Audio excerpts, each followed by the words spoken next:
In this clip on weapon disarms, I'm going to show you how to disarm a knife that's pointed at you.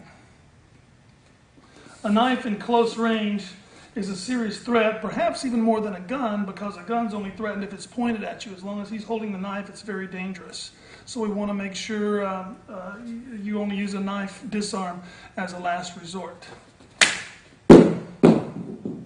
Let's look at that in slow motion. The knife was fortunately right at my face within hand's reach. I'm going to have to use both hands because if I simply hit the blade this way, he can hold on to it pretty easily and then it's going to come right back toward me.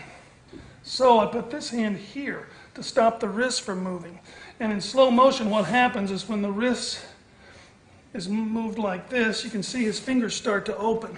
They have no choice but to open. And when it opens, it becomes looser and the knife can fly out, caused by the inertia from this hand. And it all happens very quickly. Slow motion, it won't really work, but you can get the idea of how his hands open. Then in fast motion, the fingers whip open and the knife goes flying out.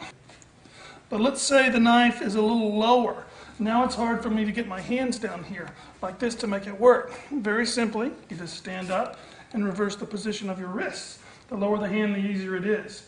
The hardest to make this work is right in the middle because both this and this are a little uncomfortable. Then you just have to make your choice about which way you're going to turn your wrist to disarm the knife. Like with any weapon disarm, then you've got to decide what you're going to do afterwards.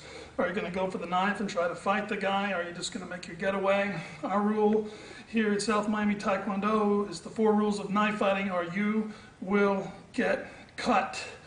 My recommendation is to get away as quickly as possible.